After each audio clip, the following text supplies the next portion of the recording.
Hey everybody, I'm Drew Noel of Cameras in the Craft, and today we're going to be talking about the 3 settings you need to know when you're taking that step from automatic mode to manual mode. Let's go.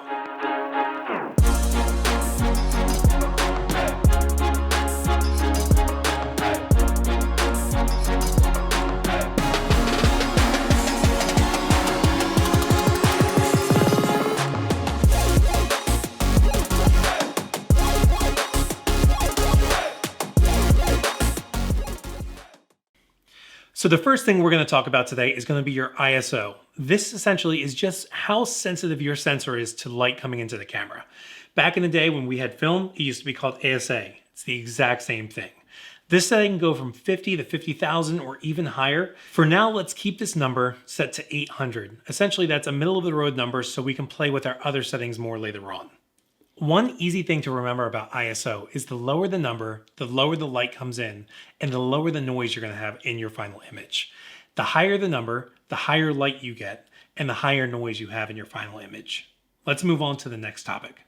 The next topic we're going to talk about is going to be your shutter setting. Your shutter setting is essentially like the blind on a window. It keeps the light from entering your camera. Now this setting can go from 30 seconds all the way up to 1/8000th depending on what camera you have. With this setting, you can set your shutters to stay open for a full 30 seconds or as short as a time as 1/8000th of a second. Generally though, most cameras go from 30 seconds to 1/4000th depending on your model. The longer you keep your shutter open for, the more chance you have to capture motion blur or camera shake. Now when we describe shutter speed, we generally talk about it in the terms of short exposure or long exposure. A shorter exposure is essentially just that. You're leaving your shutter open for a way shorter amount of time. When we do this, we generally do it to freeze motion, such as sports or action.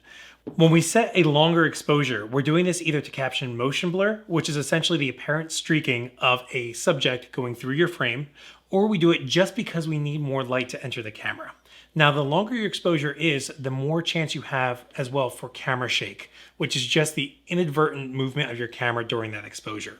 For now though, the only thing that you need to know is that the longer your exposure is, the brighter your image is going to be. The shorter your exposure is, the darker your image is going to be. We'll play with that later on. The last setting we're going to talk about on your camera is going to be your aperture or f-stop setting. This essentially is the number given to your lens's ability to open and close its iris or aperture. The higher you set this number, the smaller your aperture on your camera is going to be. Think of the aperture of your camera like the iris of your eye. When you go outside and it's really bright outside, your pupil gets smaller because your iris constricts.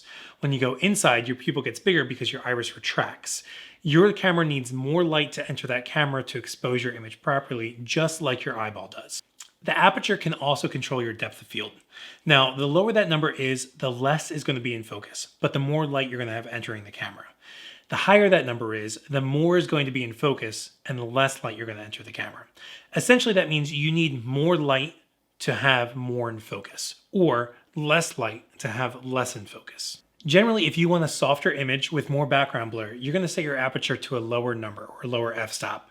If you want more in focus, you're going to set this to a higher number or higher f-stop. One thing to note is depending on what lens you're using, since aperture is a function of the lens itself, when you're zoomed all the way out compared to when you're zoomed all the way in, that bottom number might adjust. So for instance, this lens right here is Canon's 24-105, and this is an f4 to an f7.1.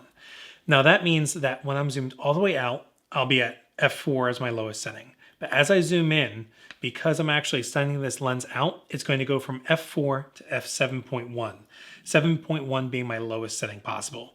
If you're shooting at f4 wide open, and as you zoom in, it gets darker on your image for your exposure, this might be the case. One way to avoid this is to set your aperture to the second number that's on the front of your lens, so this being 7.1. This means as I zoom out, it's going to stay at 7.1 the entire time. So now that you know what the 3 functions are and what they do, we're going to take our first photo. Now, as I said before, we're going to set our ISO to 800. Setting our ISO to 800 gives us a little bit of leeway to brighten or darken our image later on. The next thing we're going to do is set our shutter speed to 1/100th of a second. That's 1/100. This as well is going to give us some play with our exposure. The last thing we're going to do is we're going to take our zoom lens, if you have one on, and we're going to set it to as wide as possible. So in this case, it's going to be 24 millimeter. Then we're going to take our aperture and we're going to set it to f4. This is just a general setting once again that should give us the lowest setting possible and allow the most light into the camera. Your specific lens might be lower or higher number depending on what you're using. Just go with the lowest setting possible. Now, take a picture. If you look at your image and if it's dark, you can start playing with these settings. So the first thing we're going to adjust is going to be your ISO.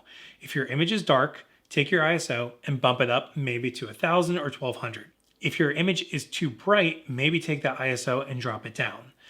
This is where experimentation comes in and is the best way to learn how to use your camera. Keep in mind that each one of these settings can affect how bright your final image will be.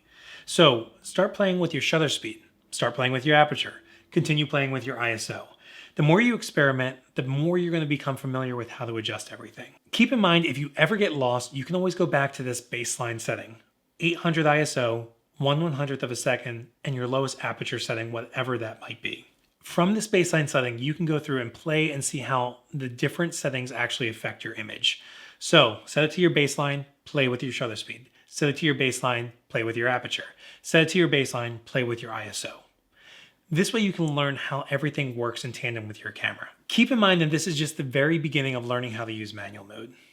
As you play around with it, I'm sure you'll have questions, and feel free to drop us a note in the comments below. Hit the like button if you like this video, subscribe if you haven't already, and remember, keep clicking.